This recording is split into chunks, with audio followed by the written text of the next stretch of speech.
In 1901, a group of sponge divers made an unexpected discovery near the Greek island of Antikythera. At the bottom of the sea, inside a Roman-era shipwreck, they found bronze statues, pottery, and a small, heavily corroded lump of metal that seemed completely unremarkable. At first, no one paid much attention to it. Only years later did researchers realize that this object was not debris, not decoration, and not a simple tool. It was something else entirely. It was a machine. What we know for certain. The object we now call the Antikythera mechanism dates to around 100 BCE, possibly earlier. Through X-ray imaging, CT scans, and decades of study, scientists have confirmed several key facts with high confidence. First, the mechanism is made of bronze gears, dozens of them, precisely cut and arranged in complex interlocking systems. These gears were housed inside a wooden case roughly the size of a shoebox. Second, the gears were functional. When turned, they moved in carefully calculated ratios designed to track astronomical cycles. The mechanism could predict solar eclipses, lunar eclipses, the phases of the moon, the movements of known planets, long-term cycles such as the Metonic and Saros cycles. In other words, this was an analog astronomical calculator. Many historians now describe it as the world's first known computer. What makes this extraordinary is not just what it did, but when it did it. Comparable mechanical gear systems do not appear again until medieval clockmaking, more than 1,000 years later. Why this shouldn't exist. The accepted view of ancient Greek technology portrays it as advanced in theory, but limited in engineering. Greek thinkers understood mathematics and astronomy at a high level, but constructing such intricate mechanisms was thought to be beyond their practical capabilities. Yet the Antikythera mechanism contradicts that assumption. The gears were cut with remarkable precision. Some have teeth less than a millimeter thick. Their ratios match astronomical values, accurate enough to predict celestial events decades ahead. This implies advanced metallurgical skills, deep mathematical knowledge, a tradition of mechanical engineering we barely understand. And here, the mystery deepens, because no other machine like this has been found from the same period. What scientists assume. To explain this anomaly, researchers have proposed several reasonable assumptions. One possibility is that the Antikythera mechanism was not unique, but the only surviving example of a lost technological tradition. Bronze was valuable and often recycled. Wooden cases decay. Entire categories of devices could vanish without leaving evidence. Another assumption is that this device was created by a small circle of elite scholars or engineers, possibly linked to major centers of learning such as Rhodes or Alexandria. It may have served as a teaching instrument, a prestige object, a tool for elite astronomical research. Some scholars suggest it was inspired by theoretical models described in ancient texts, ideas that existed long before they were built. All of these explanations are plausible, but none fully resolve the mystery. What remains unexplained? The most troubling question is not how the mechanism works. We understand that fairly well. The real mystery is why there is no technological continuity. If ancient engineers could build this machine, why don't we find simpler versions? Why didn't the technology spread? Why does mechanical astronomy disappear for over 1,000 years? There is also the issue of knowledge transmission. The mechanism encodes astronomical models that imply long-term observation and accumulated data. Yet history shows a technological silence, no workshops, no manuals, no surviving descriptions matching its complexity. It is as if this machine represents a technological peak that was never reached again. Why this matters? The Antikythera mechanism forces historians to confront an uncomfortable reality. Our picture of technological progress may be incomplete. Rather than a smooth upward curve, history might contain forgotten peaks, moments of sophistication that briefly emerged and then disappeared due to collapse or chance. This does not mean ancient civilizations were more advanced than modern ones, but it does suggest that human ingenuity has been underestimated and that progress is far more fragile than we like to believe. And this is why the Antikythera mechanism remains unsolved. Not because we don't know what it does, but because we still don't understand how such knowledge could exist, and then vanish almost without a trace. In the ancient world, knowledge was fragile, written by hand, stored on papyrus, and copied by human labor. Information could vanish with a single fire, flood, or invasion. No place represents this fragility more than the Library of Alexandria. Often described as the greatest center of learning in the ancient world, the Library of Alexandria has become a symbol, not just of lost books, but of lost possibilities. What exactly was it? What was destroyed? And why does its disappearance still matter today? What we know for certain: the Library of Alexandria was founded in the early 3rd century BCE in the city of Alexandria, during the reign of the Ptolemaic dynasty. It was not merely a library in the modern sense. It functioned as a research institution, a meeting place for scholars, and a state-funded center dedicated to collecting all known knowledge. Ancient sources describe an ambitious goal: to gather every book ever written. Ships entering the harbor were searched. Any texts found were copied.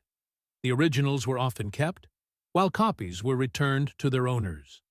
The library contained works on mathematics, astronomy, medicine, engineering, geography, philosophy, history. Scholars working there calculated the Earth's circumference, mapped the stars, standardized texts like Homer's epics, and developed early scientific methods. This was not myth. The influence of Alexandrian scholarship is well documented across ancient civilizations. Why its loss is so devastating. Unlike many historical mysteries, the tragedy of the Library of Alexandria is not debated. Its destruction, whether gradual or sudden, represents a permanent break in human knowledge. Thousands of works are believed to have vanished forever. Not summaries, not references, the originals. Among them may have been detailed astronomical records spanning centuries, engineering manuals now completely unknown, historical accounts from civilizations that left no other trace. This is why the library's loss feels uniquely painful. We don't know what we lost, only that it mattered. What historians assume. One of the most persistent myths is that the library was destroyed in a single dramatic fire. In reality, historians believe the loss occurred over time, through multiple events. One commonly cited incident involves Julius Caesar, whose forces set fire to ships in Alexandria in 48 BCE. Some sources suggest the flames spread to nearby buildings, possibly damaging part of the library. Later periods brought religious conflict, political instability, declining state support, neglect, and gradual decay. Rather than one catastrophe, the library may have suffered a slow death, weakened by centuries of turmoil. This explanation makes historical sense, but it also raises troubling questions. What remains unexplained? If the Library of Alexandria was so important, why was it allowed to disappear? Why was its knowledge not systematically copied and distributed? And why do later civilizations show no clear continuation of its most advanced ideas? Some historians argue that much of the knowledge was absorbed elsewhere. Others believe political shifts made scholarly preservation less valuable than religious or military priorities. But these answers feel incomplete, because the scale of loss seems disproportionate to the explanations we have. We know that ancient scholars possessed advanced understanding in fields like astronomy and mathematics, yet many of their methods had to be rediscovered centuries later. This suggests that the library did not merely store information, it preserved ways of thinking that were never fully passed on. Why this still matters. The mystery of the Library of Alexandria is not just about the past. It challenges a comforting assumption that knowledge naturally accumulates over time. History shows the opposite can happen. Civilizations rise, institutions collapse, and entire intellectual traditions can vanish. The library reminds us that progress is not guaranteed. It must be actively protected. And perhaps the most unsettling thought is this: some of humanity's greatest ideas may have already existed and been lost long before the modern world ever began to search for them again. For decades, historians believed they understood how civilization began. First came agriculture, then permanent settlements. Only after that did humans build monuments, temples, and complex social structures. This sequence seemed logical, and for a long time it went unquestioned. Then, in the 1990s, archaeologists uncovered a site that challenged everything. Its name is Göbekli Tepe. What we know for certain, Göbekli Tepe is located in southeastern Turkey and dates back to around 9,600 BCE, more than 11,000 years ago. That alone makes it extraordinary. It predates Stonehenge by over 6,000 years, the Egyptian pyramids by over 7,000 years, writing, pottery, and metal tools. The site consists of massive circular enclosures made of T-shaped limestone pillars, some weighing up to 20 tons.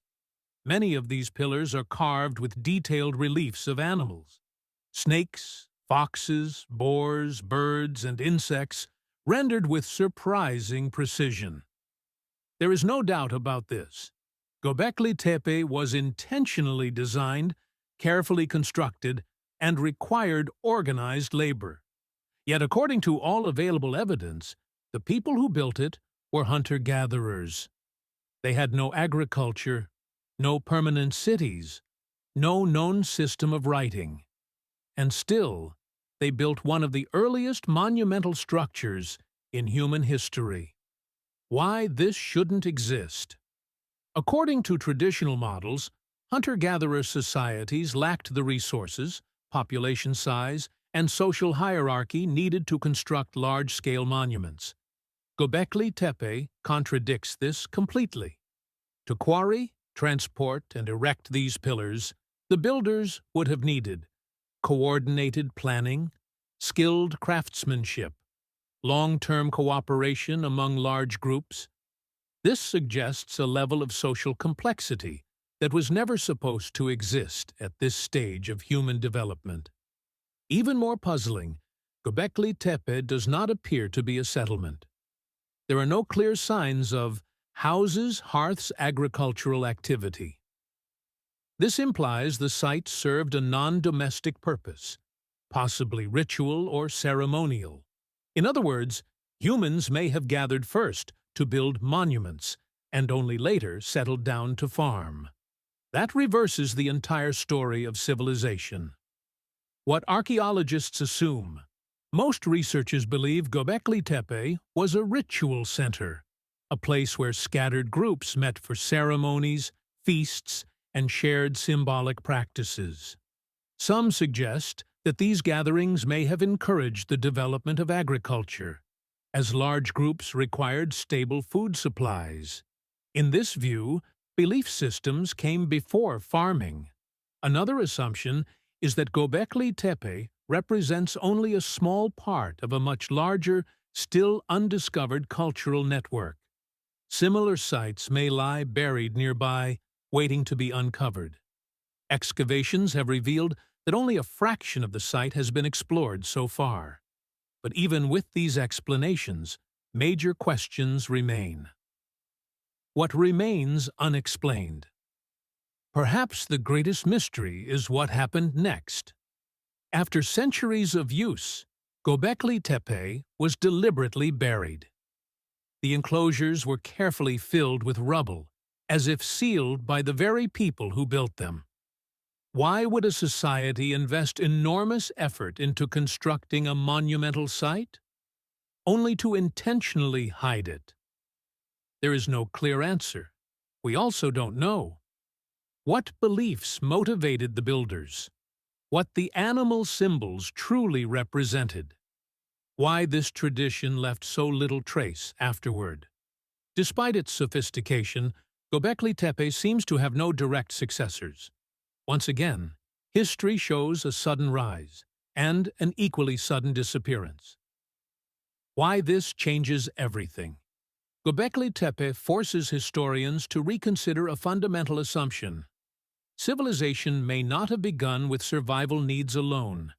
It may have begun with ideas, with shared symbols, with rituals, with meaning. If that is true, then the roots of human society are far older and far more complex than we once believed. Göbekli Tepe is not mysterious because we lack data. It is mysterious because the data refuses to fit the story we thought we understood. Some mysteries are built from stone. Others are written in ink. And none is more puzzling than the Voynich manuscript.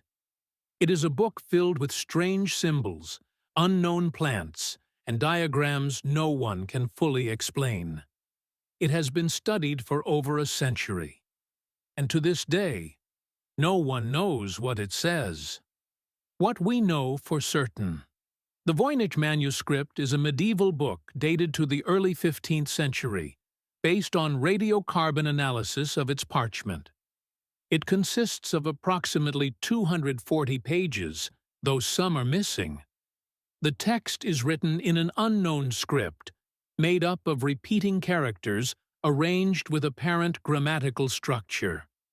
The manuscript includes drawings of plants that do not clearly match any known species, astronomical and zodiac diagrams, mysterious circular charts, pages filled with small human figures, often submerged in strange fluid-filled structures.